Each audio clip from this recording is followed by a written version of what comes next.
పేరుకి పరిచయాలు అవసరమా చెప్పండి? ఇక్కడే కాదు, బాలీవుడ్లో కూడా అవసరం లేదు, ఎక్కడా అవసరం లేదనమాట. సో అలాంటి మార్క్ని క్రియేట్ చేశారు, అలాంటి క్రియేటివ్ బ్రెయిన్ ఆయనది. సో డెఫినెట్గా సో మరి ఆయనకి సంబంధించి మేము మాకున్న ప్రేమతో, టీమ్ వాళ్ళకున్న ప్రేమతో ఒక ఏవీని క్రియేట్ చేశారు. అది చూసేసిన తర్వాత మాట్లాడుకుందాం. కెన్ వీ హ్యావ్ ఏవీ ఆన్ స్క్రీన్?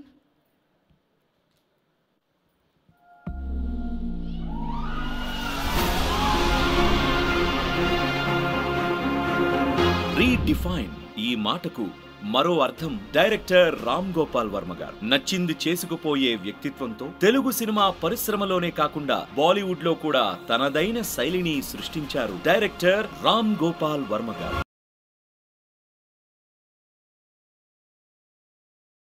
కమర్షియల్ సినిమాలకు భిన్నంగా కొత్త తరహా కథలు, psychological thrillers, horror, under world crime, రాజకీయాలు ఇలా భిన్నమైన అంశాలను ఎంచుకుంటూ వాటిని సరికొత్త టెక్నాలజీతో ప్రేక్షకులకు పరిచయం చేస్తూ హోల్ ఇండియన్ ఫిల్మ్ ఇండస్ట్రీలో అనేక మంది ఫాలోవర్స్ ని పెంచుకున్నారు ఆయన. డైరెక్టర్ అవ్వాలంటే ఎవరన్నా అవ్వచ్చు అన్న కాన్ఫిడెన్స్ గానీ, తన తీసిన విధానంతో విపరీతంగా ఆకట్టుకున్నది గానీ, విపరీతంగా ఆరాధించేది on screen for the films that he has made, not now, and off screen his personality, his thought process, everything.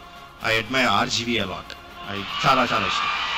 He is a very special person in my life and he will always be a special person in my life. సొసైటీలో జరిగిన విషయాలను అంతే ఖచ్చితంగా తెరపై చూపించగలిగే ఏకైక దర్శకులు వర్మ అనడంలో అతిశయోక్తి లేదు.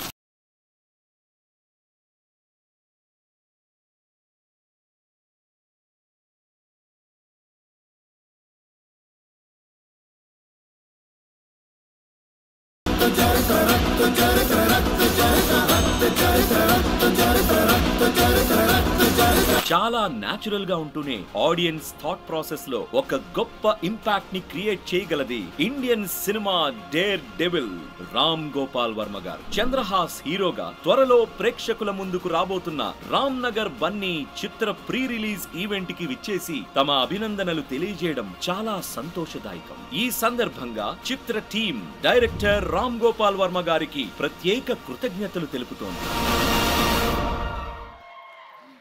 సో ప్రత్యేక కృతజ్ఞతలు తెలుపుతూ మా ప్రేమతో అలా మీకు ఒక ఏవి అనమాట. ఆఫ్ కోర్స్ ఆయన క్రియేట్ చేసినవి ఎన్నున్నాయి.